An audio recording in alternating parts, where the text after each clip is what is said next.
Yeah, you know what that means.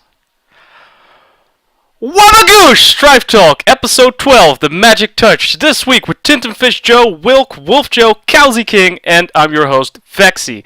Now this week we're going to be talking about the SPL season changing, the closeout of Season 1, and the startup of Season 2. We're going to talk about that brand new patch that we just got delivered fresh from S2 Games, and of course we're dabbling into Enchanting version 2.0, where we go from the dull version 1 that was very rudimentary and back to basics, to Enchanting with a little more flavor. Now, as I stated, I'm your host Vexxie. With me is my co-host Tintenfisch Joe. We're going to lead you guys through it. But before I begin, I want to give a huge shout out to everybody in the Strife community, because as you may or may not know, Strife is now a part of the Humble Bundle, and a lot of people have picked up the Humble Bundle.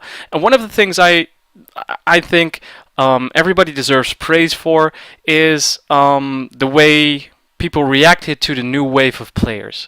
Because let's face it, we've all had these bad matchup where we get matched up with less experienced players, and you know it doesn't make for very interesting games. And you know, Prince Zexu immediately started out with a topic on Reddit explaining to all the new peoples the things like Baldir, and basically extending an open and warm welcome to all the new guys in Strife right now. I, for one, also like to do that, like to play with new players, kind of teach them the ropes. It's interesting. It you know, it breeds new relationships, and that's what playing online video games for me is all about. Like meeting new interesting people, forming bonds, and enjoying playing games. And I think that in this instance, everyone in the community so far displayed the proper behavior to really live up to that promise of Strife being a non-toxic MOBA. What do you guys think? I mean, I thought it was great. You know, that post went up and immediately, it hit like 30, 40 comments, all very positive. Yeah, there wasn't one guy saying go back to League of Legends or something.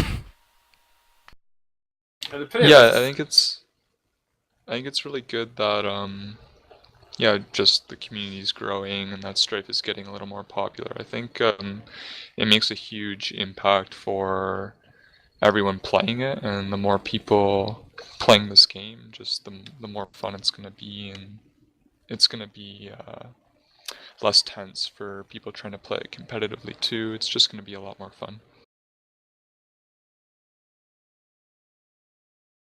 Well, and to be fair, I mean, it's been stated over and over that the gripes we've been having with matchmaking is now mostly because of a numbers game, because the numbers just don't add up. There's not enough players in Strife to you know, create proper matchups. So, if anything, we should all be very happy that the player pool is, you know, expanding. And I mean, they sold over 10k Humble Bundles, so that's potentially a lot of new players heading to the fields of Strife.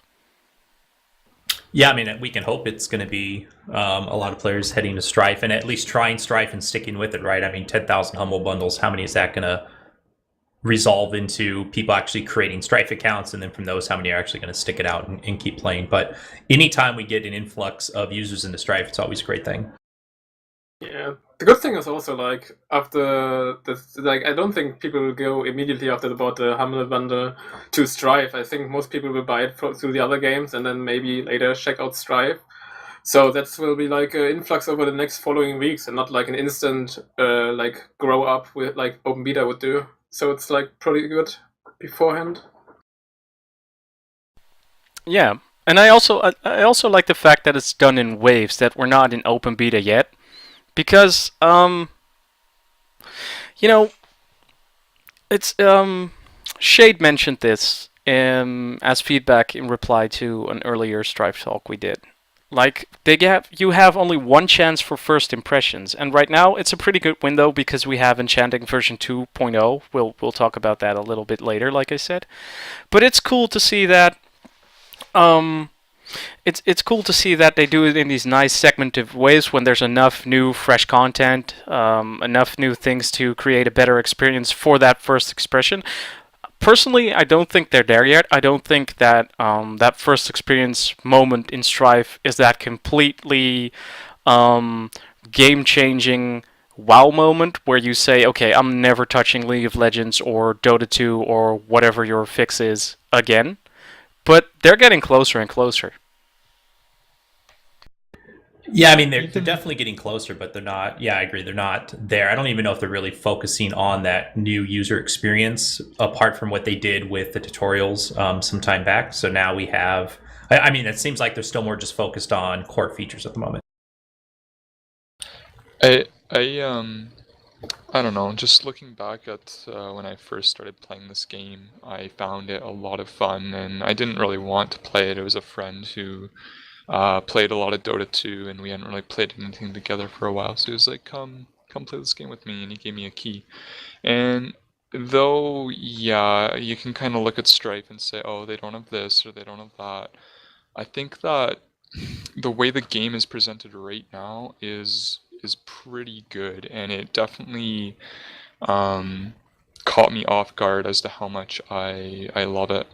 And I think that, yeah, maybe not to everyone it's 100% marketable yet, but there's a large population out there that easily fall in love with this game.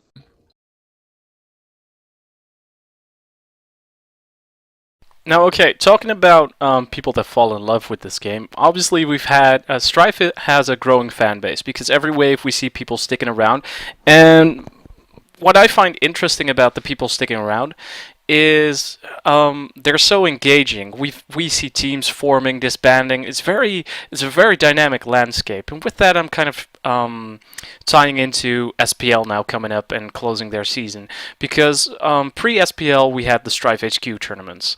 And that was kind of like the foundation that got competitive play rolling a bit. But then Strife Pro League, they came out, banging. It was a complete game changer when they did that Battle for Bot tournament. And I'm just curious to see, we have WolfJoe here from Reason Gaming. We have Whilke, who's the head honcho of Strife Pro League. Did it meet your expectations both ways? And what do you see for the future for Season 2? Just talk a little bit. Spitball. Yeah, WolfJoe, you want to go first? Okay, I'm gonna go first. Like, when SPL, like the announcement of SPL started, we were more likely just to use, look into SPL, see how it goes, and just like continue doing it, like besides the Strife HQ tournaments, because we like hoped that they would go on, because that was like the weekly train most of the teams got, and we wanted to fill the gap under the week with the Strife SPL tourney and the weekly games. But then, like, the tourneys kind of vanished, and only SPL remained. But after like so many teams disbanding or leaving, sadly not consistently staying around, it was kind of sad. I think we played overall 6 matches, so 3 teams overall in the league. But I don't think that's like default of SPL. That's more like team fault or the organization fault, because I think it would be better if we would have done it with like qualification tournaments, so we could see if the teams stay around at all in the beginning. But Whilke, I think you want to say something about that as well. Yeah, I mean, so you mentioned like qualification tournaments. So I always envisioned, the first series for SPL basically kind of being that kind of qualification round. So obviously, a lot of players, a lot of teams, there's a lot of chaos and people dropping. That was kind of expected to a degree for the first series. We knew there were people that were going to sign up that weren't going to really be serious to be able to stick it out week after week to keep playing. So I at least personally always expected that we'd have teams drop. I don't know if I expected the amount of kind of chaos in teams that we had, but that is what it is. But it does kind of help us set our expectations accordingly to go into the future. And I am also sad that we, Strife HQ. So, SPL was never intended to like replace Strife HQ or weekly tournaments or monthly tournaments or any tournaments, right? So I was definitely saddened to see that we haven't actually had any tournaments run since I guess we really started SPL. It's not. I don't think it's because of SPL. It's just Strife HQ kind of at the same time stopped hosting their tournaments, and there really hasn't been any tournaments that have been hosted by anybody since then. So that's been a little sad too, and that's a possibility on why some teams are been stagnating or been dropping off.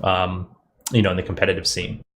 Yeah, like when I remember when the first time when you like announced the SPL, you wanted to have like not 2, but I think 4 matches a week, or was it even 6? And I was a little scared that like we would be able, and the teams would be able to like fulfill them all and play the matches out, because the Strife HQ tournament. Like in hindsight, it would be okay if we would have known how it would have happened. Yeah, absolutely right.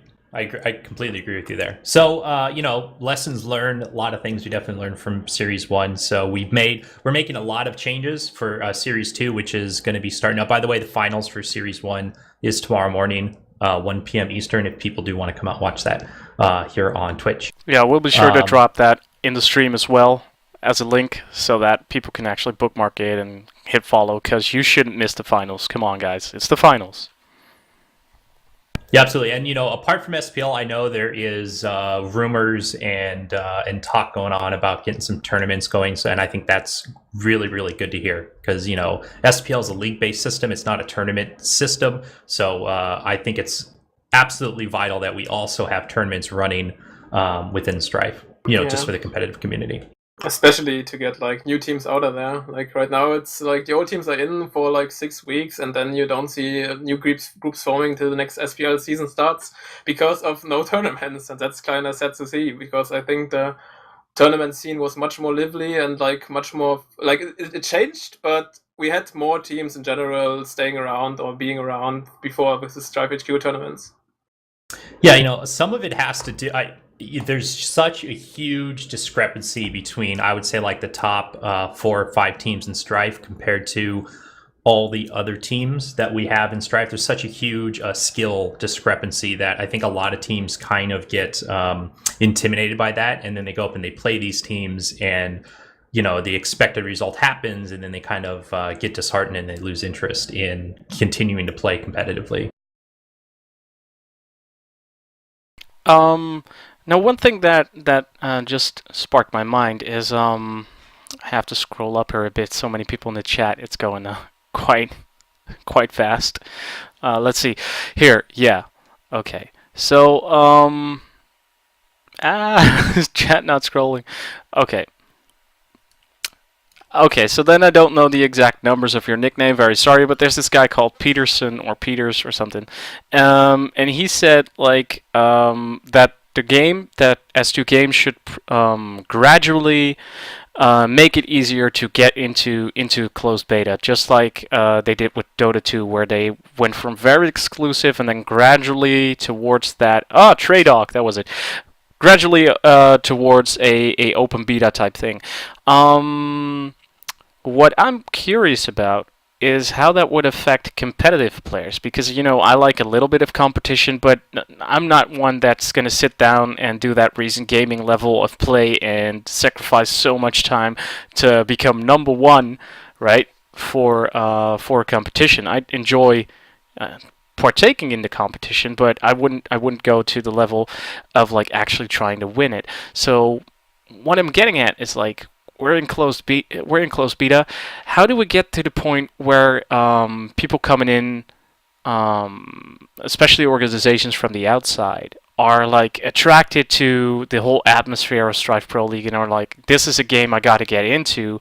This is a game that's competitively fun. This is a game that we need to start building a team in, right? Because S2 games can only promote to a certain extent and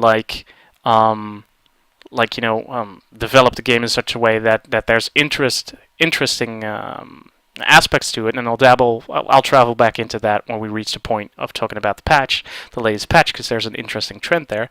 But what can we do, or what can you do, Whilke, as SPL, to be very inviting and very incentivizing for outside organizations and new players coming in to pick up that competitive atmosphere? Yeah, well, I mean, So that's two different things, right? Outside organizations and new players are completely different entities, and kind of have to treat them separately. So, for getting outside organizations more involved with SPL, it's more about, can we get more consistent teams? Can we get more consistent competitive play? Can we have more open environment? Can we get more teams in general? Organizations want to come and support teams as long as there's enough people around for that to make it worthwhile to them, right? It's really an advertising thing for organizations to support a team or to sponsor a team. So there has to be enough viewers or enough eyes to kind of make it worthwhile for them. So it's up to us, the competitive community. It's up to S2 to kind of build that audience so that actually happens. And that's, SPL or in a tournaments or anywhere that happens. We just need to get more people into watching or playing competitively in Strife. As for players, so Series 2, we have a bunch of changes coming for Series 2. I think there's like 3 major changes that might help with maybe even both of your issues. So the first change that we're making is there's administrative revamp we're doing. So going into Series 2, we actually now have 3 admins for SPL, myself, Prince Zexu, and Tintenfisch Joe. So all 3 of us will be there to kind of lessen the burden for running the league, reporting matches, dealing with issues. But along with that administrative revamp also comes a new system for the site, and it's more for an openness or transparency. So if there's any type of rule that needs to be decided on, or if there is an infraction that we need to decide on, or a punishment we need to decide on, or whatever that needs to be decided on amongst for SPL to make a decision on, that now becomes an issue in the system, and it becomes a vote for the admins, and that issue passes on a majority vote, or it doesn't pass at all. And then once that vote is closed, it actually becomes public on the website under the rules section, so anybody and everybody can go and see what issues we've been voting on and like what those resolutions are. And that will, that will be going live probably next week when we push a bunch of other changes live. But apart from that change, I think that's kind of a major change just for consistency, stability within the league and things like that. But the major change in the format that we're making is currently we're running a round robin split into different groups that all meet up in the end in playoffs and into the finals at the end. We're now switching over to just 2 groups. We're going to have a pro group, and we're going to have what we call a challenger group. The pro group is an invite-only group, and it's the top teams in Strife that we feel, based off of the previous series, that belong there, and they'll run kind of how we've been doing before as a round robin. They have their match, their matchup every week against another team, and it's point-based for seeding into the tournament at the end. So that's pretty much the same, except that'll be a much smaller, much tighter, hopefully highly competitive round robin running between all the top teams. Then apart from that, we're also going to be creating a more open challenger group where teams can form. They can join the group before the series starts. They can join that group mid-series if they want. They can leave the series. It's up to them, and they can come back later. But basically, that'll run kind of like a Swiss round robin tournament. And teams in that bracket will face each other, and hopefully we'll be matching them up with other teams that are similar skill or similar standing within the bracket. So hopefully we'll have competitive matches amongst those tier of teams. At the end of the series, the top challenger teams will actually earn the right to challenge the bottom pro teams for their spot, not only into the tournament, but also into the pro group going into the next series. So we think that'll be fun and hopefully give challenger teams a place to come and try out the competitive lifestyle and see if they have what it takes, or to practice enough and form and find a good squad to then win the challenger bracket and then possibly even win a spot into the pro series. That all sounds very promising, and I'm for one am excited to see that. I'm just gonna look at WolfJoe here for a second. Did you hear anything at all from Whilke that made you go like, "Oh nah, man"? Or is there anything you feel that he didn't even mention that you think should be included in season 2 as a change? Let me think about that for a while. Wait.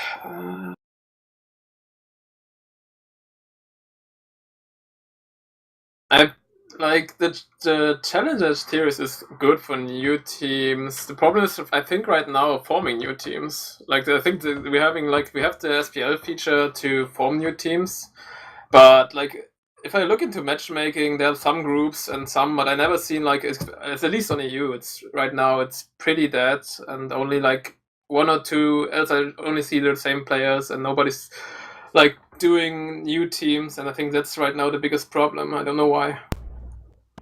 Yeah, I mean, that's not just EU. I think even on the NA servers, it's we're not going to get a huge influx of like new teams coming in. Oh, I think Joe's back, but we're not going to get an welcome back. It's a little busted. We're not going to get. I had a question. Sorry, go ahead. Really quickly. Who is casting tomorrow? Myself and Protagonist. All right, there we go. Was that question? Did I miss it? That was a question from like 10 minutes ago. Oh, sure.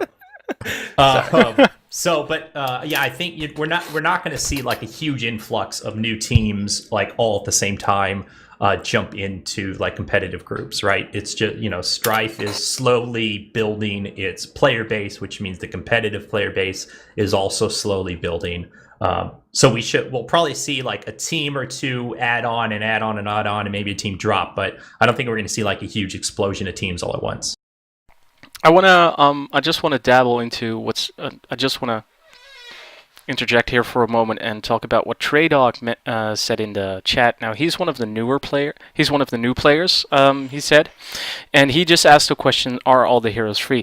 And this is one of the things that I think that S2 made a smart move on to make the game more competitively fun, but also to make it more interesting to watch. Where you don't have to, if you're a serious player, you don't have to. Obviously, you level up the more time you invest in the game, but you get all the heroes. All the heroes for free, so you don't have to buy them. And I think this is interesting because players don't have to exclude laning combinations. You have all the heroes available to you, so you'll see a lot more interesting matchups. But it also makes for more interesting competitive play because you have a higher chance of learning what you're up against, and you have a higher chance of mastering counter techniques. So it makes for a more I think it will make for more aggressive play because in League you have a gazillion and one heroes, and if you want to learn them all, you're going to be very busy all day trying to figure that all out. And in Strife, since you have them all available, it's easier to learn counters because I have some heroes that I don't play but I still mess around with just to see how their kit works and see what the range is approximately, and that works so much faster than basically dying and using that as a way of trial and error. Well, speaking of heroes, how about that Harrower, eh? Just real quick before we move off. No, I mean, so chat actually had a good comment. Does KowzKing have any comments? He did play at the beginning of SPL. He did also cast some games with me. What was his thoughts? I liked the time that I played in SPL. Our team notably didn't play a lot of games because a lot of the teams we went up against were no-shows. I liked the system. I did find it very hard in terms of say if I want to put okay, I'll go back. I'll just scratch what I said and let's go back to, this is sort of repeating what WolfJoe said too, but let's go back to when the Strife HQ tournaments were being hosted.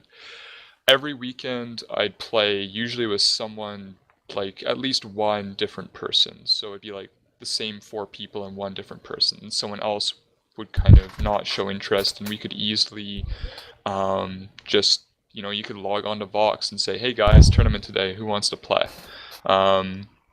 And I think that that's very healthy for a community that is as small as ours, and that's going to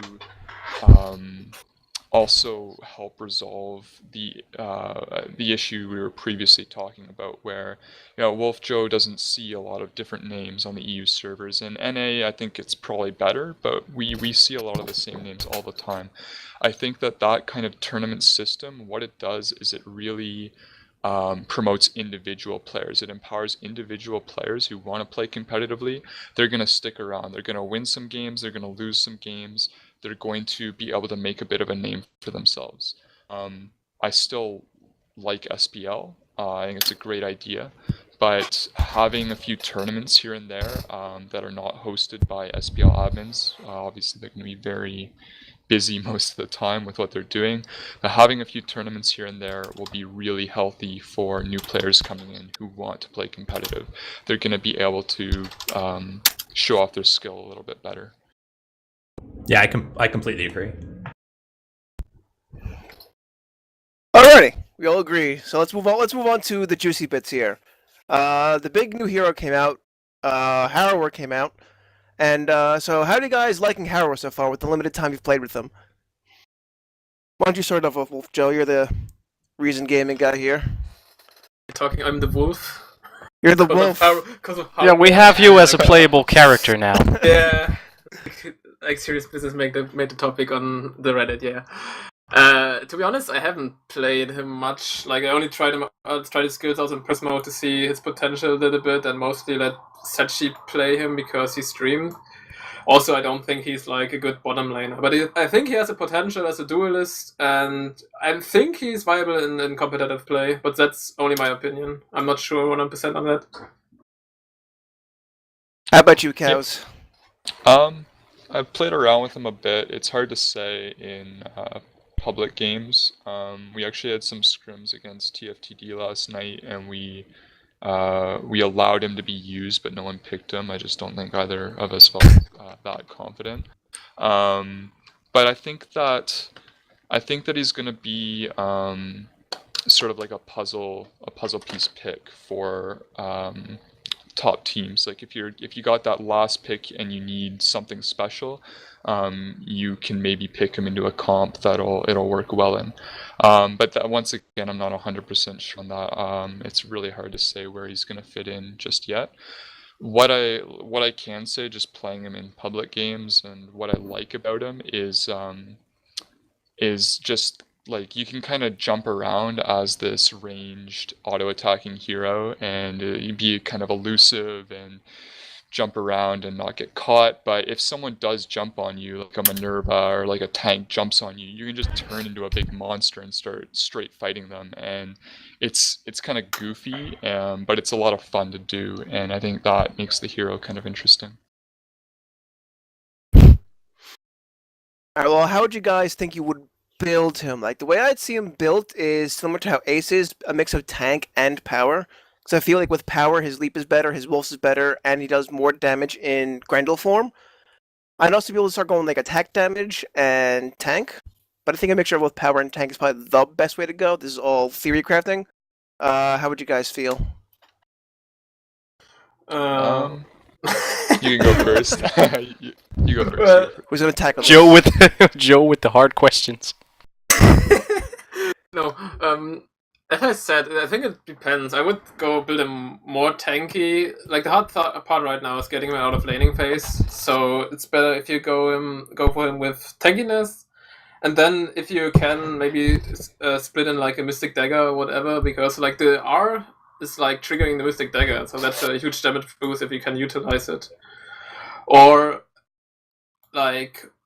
But that's what nobody mentioned yet, what was like also mentioned yesterday on Reddit or whatever, on the official forums, that you can really two-man Syndara really easily due to the passive, like 12% lifesteal for both of you, for your AD and for if you build tanky. Like I think two-manning will become popular later. KowzKing, your opinion? Yeah, that's a really good point. I actually hadn't thought of the objective potential with that hero. You could definitely easily take objectives with that passive on the E. I've found that building him, yeah, you kind of want some power, you want some durability, but I wouldn't rule out attack speed. I think that he's not that bad with it. It's still hard to say. But at the end of the day, if you want to have high DPS in a team fight, you do need some kind of attack speed.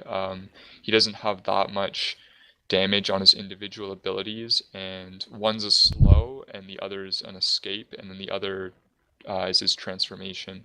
So you're not going to be like laying down the hurt with your skills. You're going to kind of use them efficiently, and in that sense you're going to need another method of putting out damage, whether it's attack speed or power. I don't quite know yet.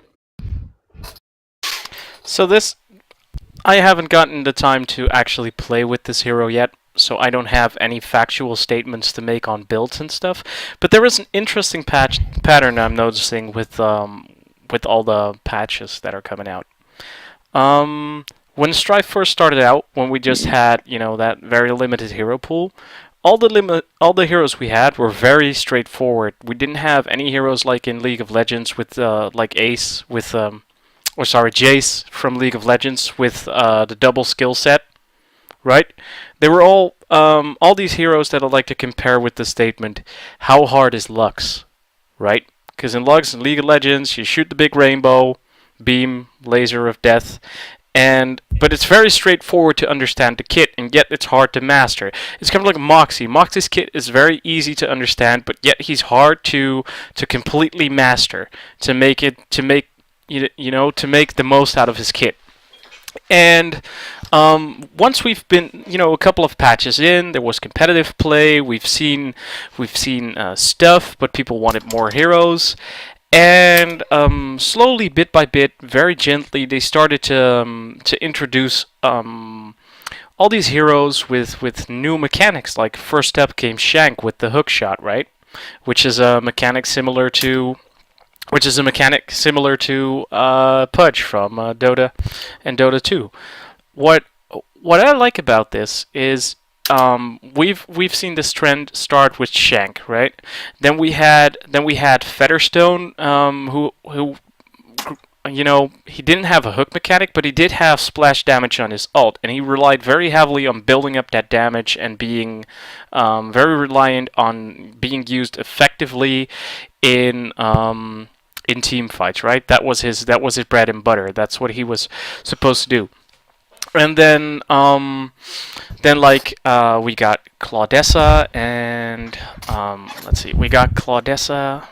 Who else did we get? Fetter. Yeah, no Fetter. I already said Fetter. And now we have this shapeshifter with kind of like Jace from League of Legends with the double ability, and I'm interested to see where this trend ends, but also how all the teams are going to utilize these changing mechanics to rebuild their tactics. Because it's funny, like some people complained that Shank's hook, which is a very interesting mechanic to say the least, was implemented poorly. But the way they did it by making it his ult, and having very clear indications of the grab and things like that. You see the hook close when you clearly miss. It's very easy it's very easy to go into that learning curve, right? The way they're doing that with all these mechanics that make for interesting play. I'm not saying they're dumbing it down, but they're making the entry level to properly use these heroes. They're making that lower, and I think that's a very interesting trend. I'm kind of debating in my head if we'll see a multi-unit hero like Mipu, kind of like popping out. While they said they have, the information we've been fed on Reddit is that they're not against it, but they see difficulty in it. But the same thing they said for hooks. Like very, very early on in Strife, they said that was unlikely that a hero with a hook would come out. And first new hero to be introduced to the hero pool was a hero with a hook. Yeah, I wouldn't be surprised if we see some type of minion hero. I don't know if we'll see like a minion control hero where you can individually control or change targets. Nah, control groups aren't coming to Strife. No way.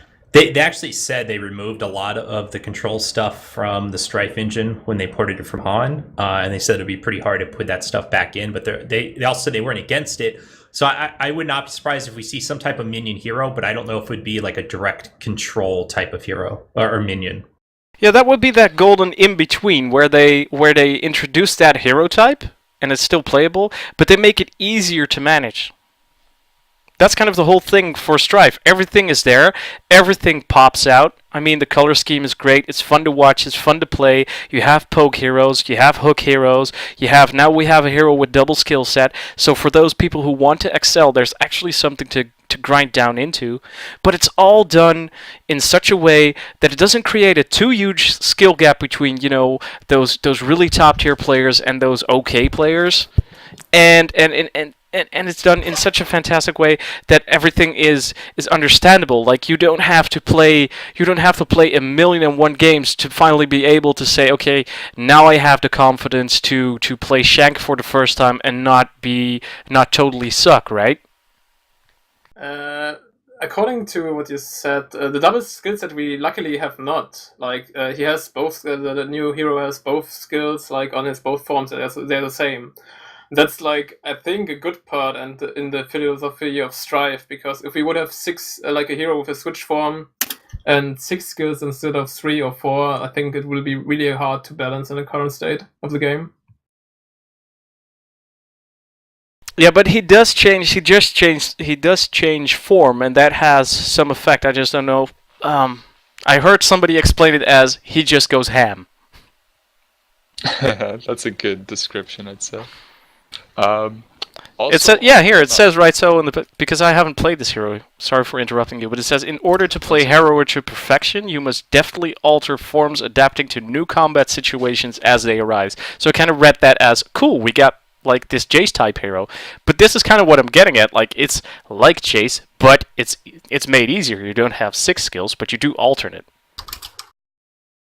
Yeah. On that note, we don't, like I mentioned earlier, I've never played a hero. I've played a lot of League of Legends. I've played some Dota. I've never played a hero quite like this one, where when someone jumps on you, you just change forms and start fighting them in melee as like a strong melee fighter. The other heroes like Nidalee and Jace from League, they're more elusive and they use their alternate forms for certain things like giving speed buffs or just getting away and then changing back and fighting at a distance. Whereas this hero seems to be that he wants to do a bit of both. He wants to get his hands dirty and he wants to stay jumping around. On that note, once again, I'm not sure how viable he is in competitive play, but if that can be balanced, as I just said it, that's a very new idea, regardless of how simple his kit is.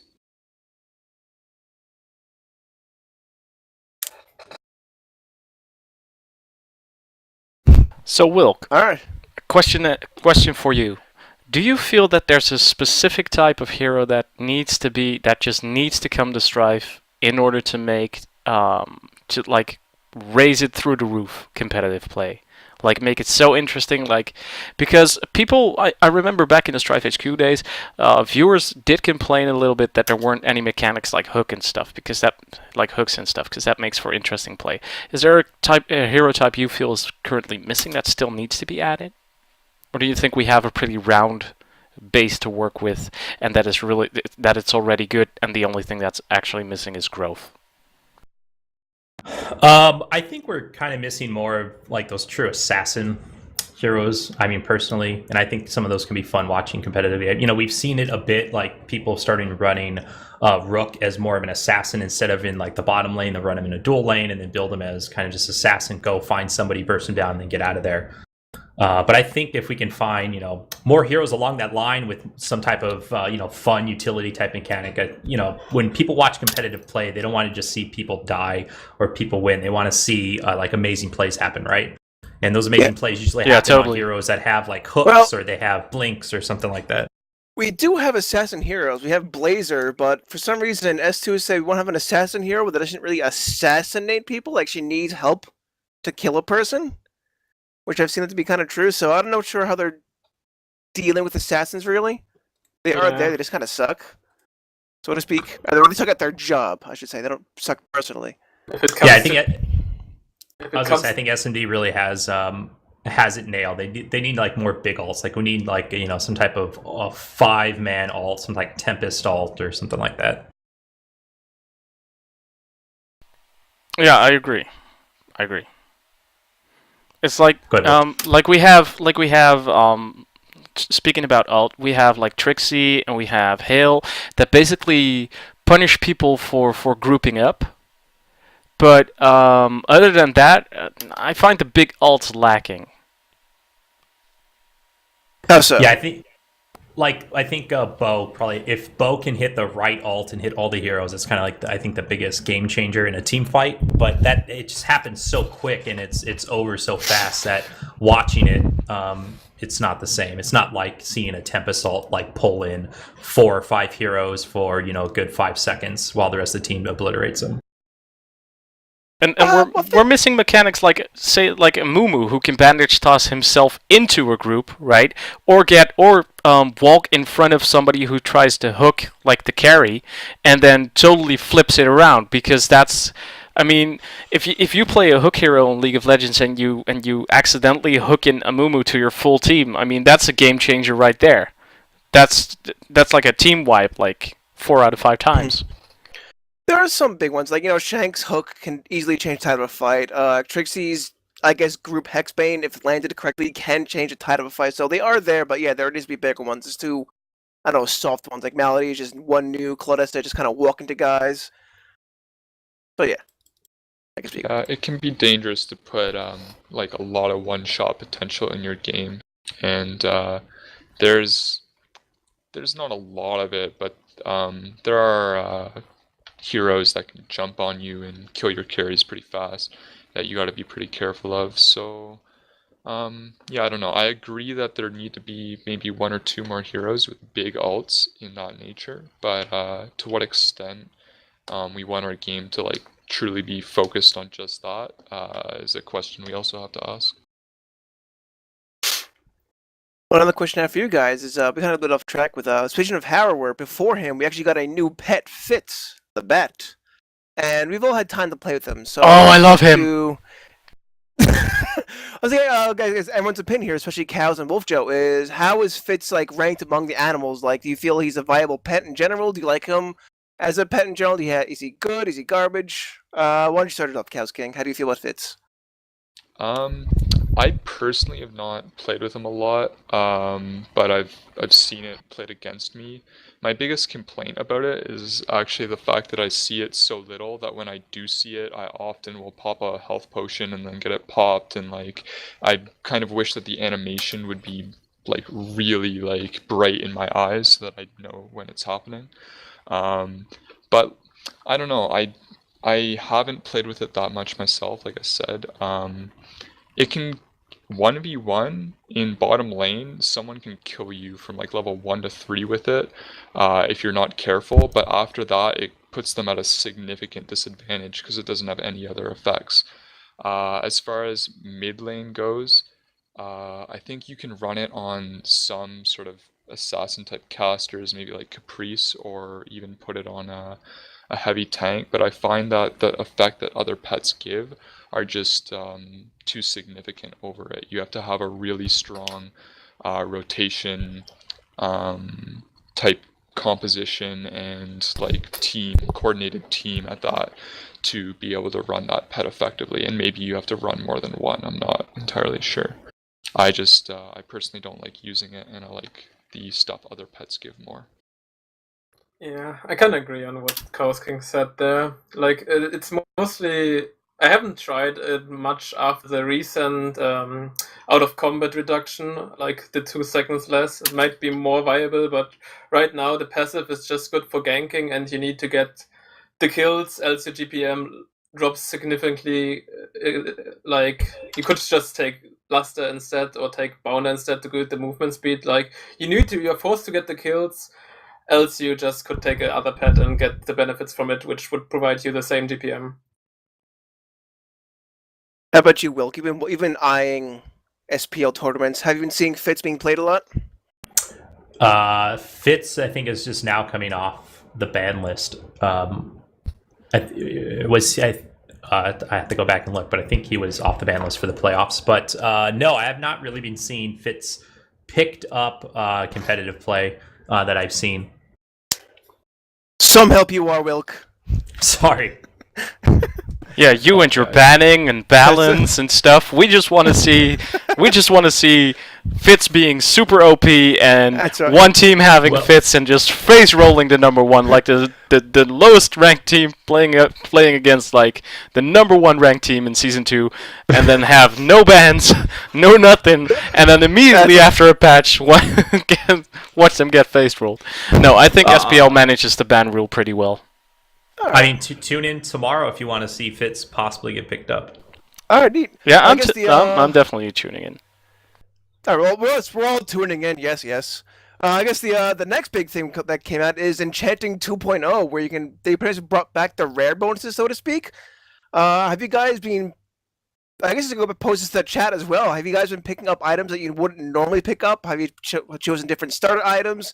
Have you seen people go towards items they wouldn't normally pick up on a certain hero?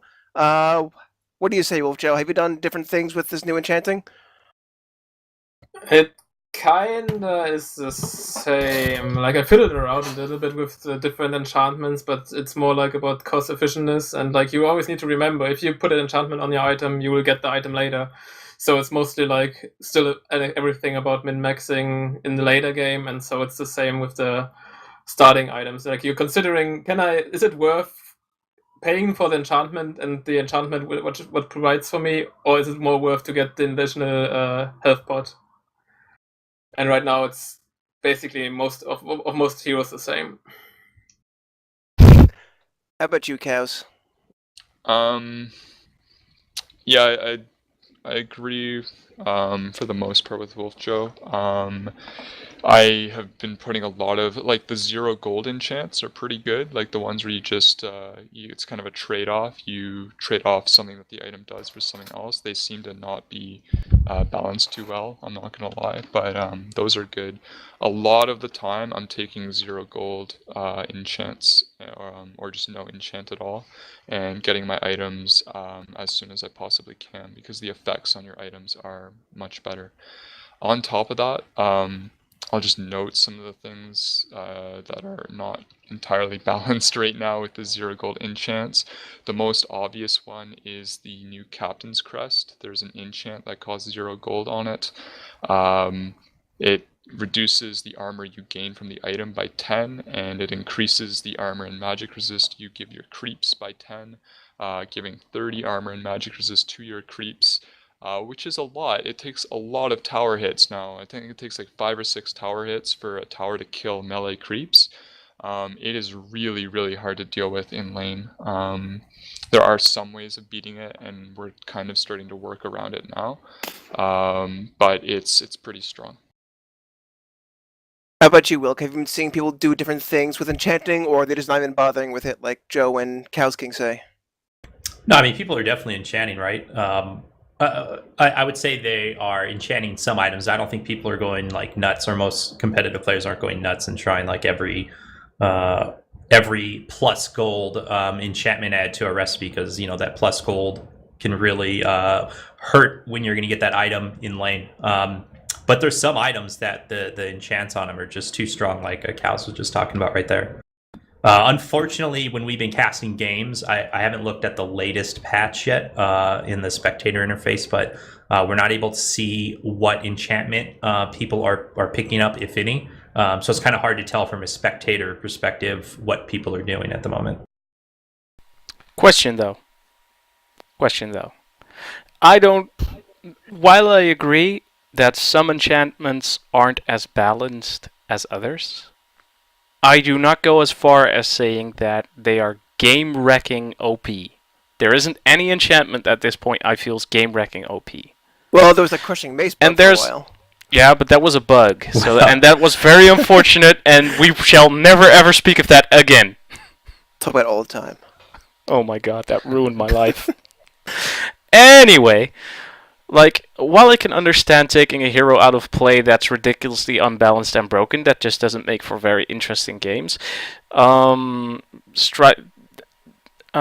enchantments is something that a team can, like every team can craft the same item. So I don't think that it should ever come to a point where crafted items or specific crafted items should be banned from competitive play, because I feel that with Enchanting 2.0, Enchanting 1.0, just to bring the new people in the stream up to speed, Enchanting 1.0 was a version of Enchanting where you could take an item, take out the components that the item was made up of, take them out, and replace them with the items that would fit your playstyle. You could tailor it to your playstyle. I'll give you an example. Vermilion is kind of a glass cannon, and even though my buddy Joe says no health is enough, so you're stupid for building this, Vexxie, enough health is never enough on Vermilion.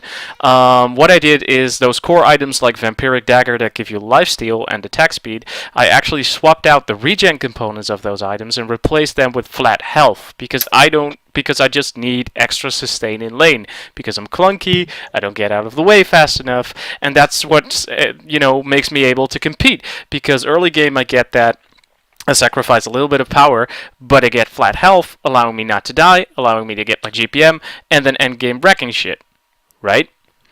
But now in Enchanting 2.0, like we said earlier, you can apply these bonuses to those items. You can pick them, so you can not only do the health, but you can also, for Vampiric Dagger, for example, you can get more lifesteal out of your minions. But that's something everyone can build. So why should you ban that from a tournament if nothing is really actually... Well, I agree that it's not very, very balanced.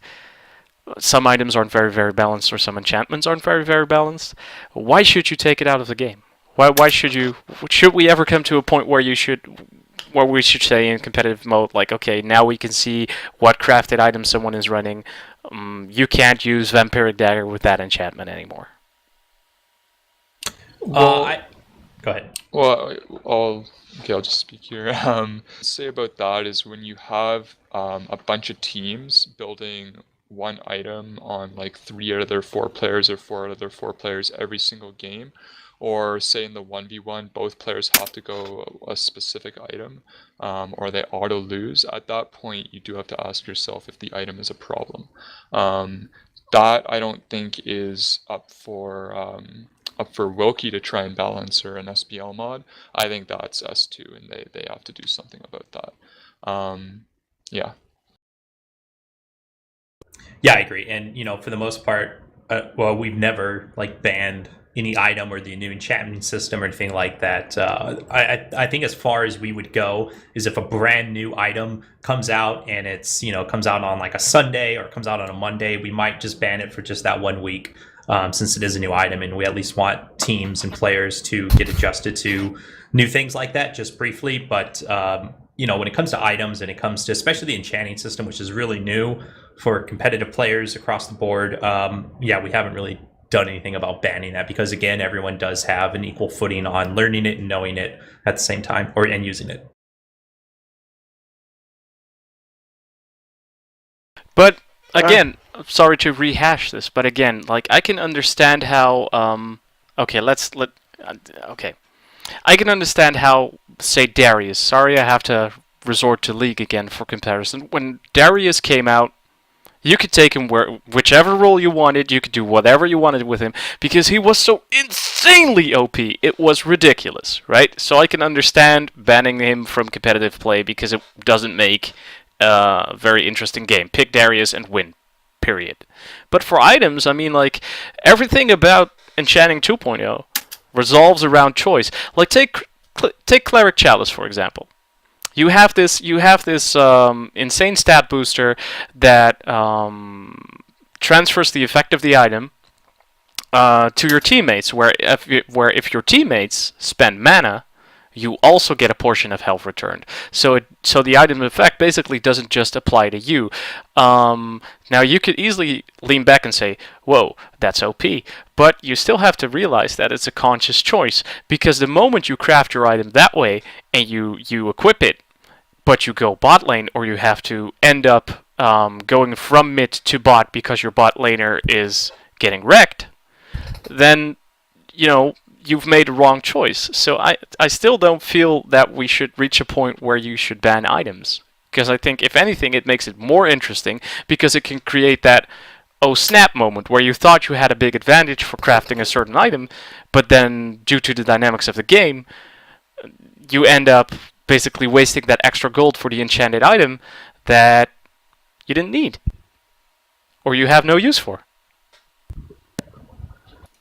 Right, but I mean, there, as Cows did bring up, there's a situation like if you do get to those points though, where 5 out of 5 people on 9 out of 10 teams are like all picking up a healing rod or dragon shield. Hopefully S2 steps in and rebalances this item, because obviously if everybody's picking it up, it's far too good of an item than anything else in that tier. But hopefully we don't have to do anything about it. On the note of like Captain's Crest, which is something that like the double health GG Crest. Captain's Crest, GG Crest, yes, that is what it is right now. I went, so my the bottom laner on the team that I've kind of put together in the last week wasn't using it, and I went to him and I'm like, I think you're a better player than me, but I'm gonna show you something. I'm just gonna beat you in AFK while I do it. And now he just builds it all the time in every game, and it's like a big joke. Like it's I don't know. It's there is a bit of a problem with that item. There are some ways around it, but it's hard. Like it's not good for new players. Like people are gonna come in and see that being used, and it creates some very odd situations in which you have to kind of play a meta game if you want to build around it or beat it yourself, and that's sometimes unhealthy. Sometimes it can be okay, but most of the time unhealthy.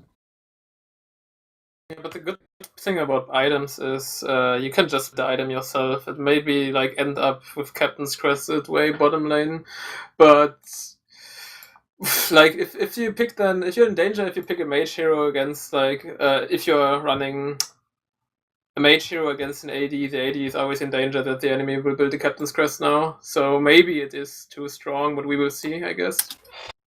Yeah, we'll see. Yeah, but I don't think a Captain's Crest is at the level of Healing Rod, Dragon Shield where it used to be before. It's a really great item, and but not every hero is going to be picking up a Captain's Crest. Yeah, it's hard to say. I've played a lot against it recently, and it's really weird if you haven't played a lot against it yet. I don't know. It's hard to say. But yeah, there are ways around it. Like I said, it's just you got to figure them out. All right. Well, actually, another thing I wanted to bring up is with the recent patch, they wanted to change things so there was more harassment in the lane. So out of combat happens sooner. What else they changed? Health potions now go over 10 seconds from 7, and all those things. Have you guys noticed people harassing a lot more often, or have you seen it to be more effective or less effective in general? Well, I'm a huge fan of health potions. I buy them all the time. I'd say I buy like 15 to 20 a game. Maybe that's a bit of an overstatement, but close to. And yeah, they're pretty nerfed. Like when in a team fight, if you rotate out of the fight properly as a tank and you're at like very little health, that 2 or 3 seconds that you gotta kind of hang back more is going to determine a lot. And even in lane, just having against good players, if you are lacking presence for an extra 3 seconds or so, it can hurt the other person you're laning with, or it can hurt your farm significantly. You can miss a few creeps for it. Do you think it's a bit too much in one direction, or not enough, or in the right spot? I'd say I've noticed it. With that, it affects other players too. So it's not necessarily bad. I just say I kind of was very used to the other system and liked it a bit better. But only time will tell. I think it's okay. Yeah. Hey, Cows. Go ahead. I was just asked, so do you think with the the increased basically out of combat regen, that lane comps that were not like strong pushing lanes before can now at least compete in the lane push? So obviously, if you have a lane comp and you can get some hits in, then your partner can back out, regen a lot quicker, and then you guys can swap back and forth and at least hold your lane better than you used to be able to.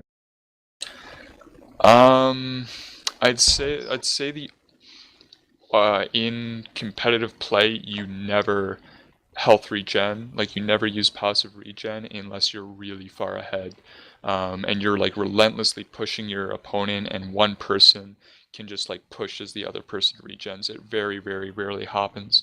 I've only started using regen now because if you pop a potion, you'll actually get your regen before your potion finishes. So a little bit I've been using it now just because the potions take so long for the duration. But most of the time, if you're playing against competent players, you will never get an opportunity to just regen because that's going to put a lot of pressure on your lane mate.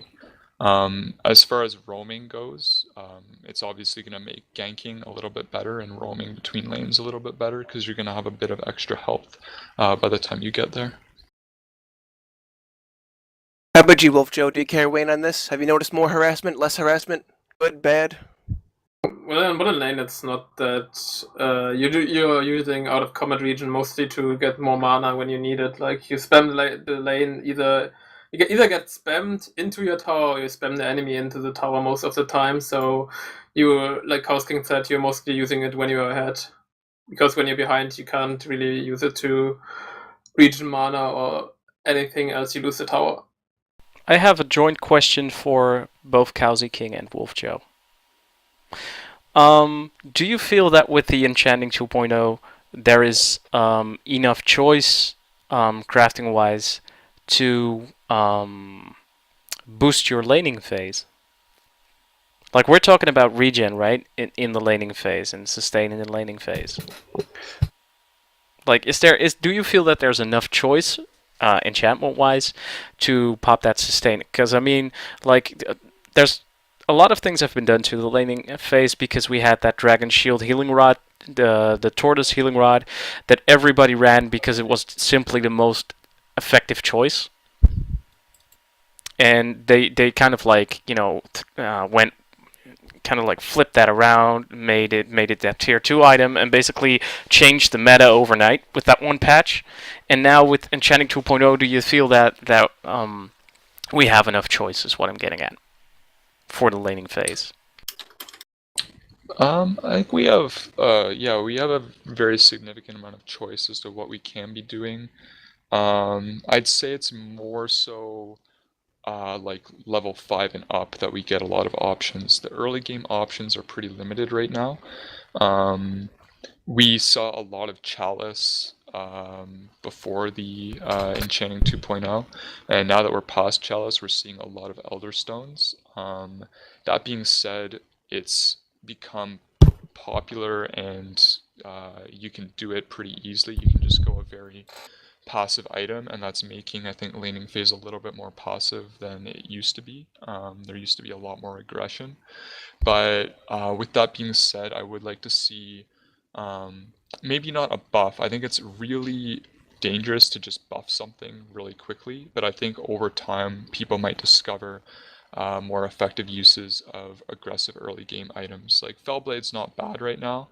I'd like to see more teams playing around with like a lot of Fellblades and just like really aggressive early game play against a team that they know likes Elderstone, because I just see a lot of people building Elderstone, and I like it too. It's pretty popular, and it's a very passive item.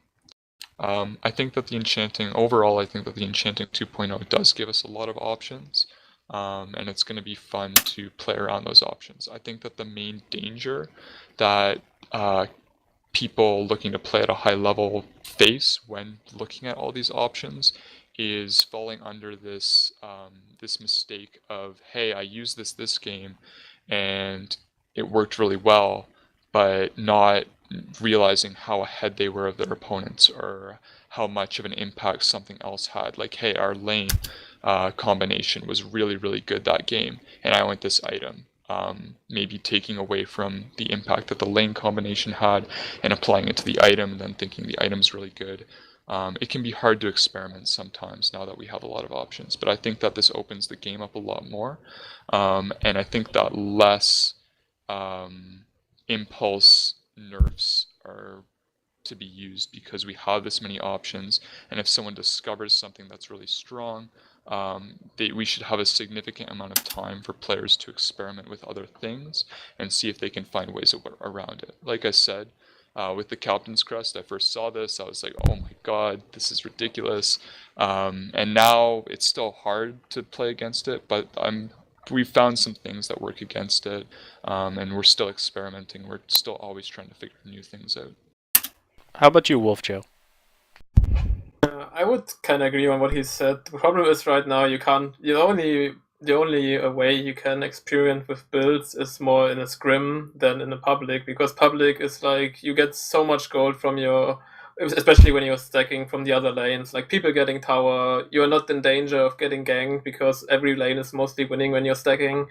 So like trying builds out is good against lane opponents, but if you like have like a normal player or like a new player, which happens occasionally as well, especially when you have long queues, like you can't really try things out. So it mostly happens, and that's why it's still like teams still get surprised by stuff in scrims, or people still get surprised by in tournament matches, and maybe we will see something tomorrow which nobody expected. So it's really hard like that right now.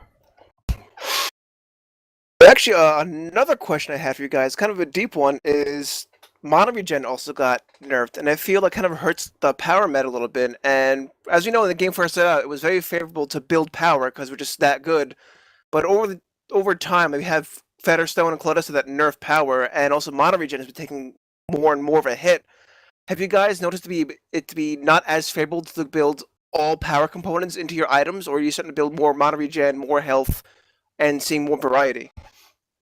Due to the mana regeneration nerfs, you see like other heroes rise right now. Like Shank, who was like barely played bottom, suddenly got a huge rise because he's like not dependent when he pushes with E.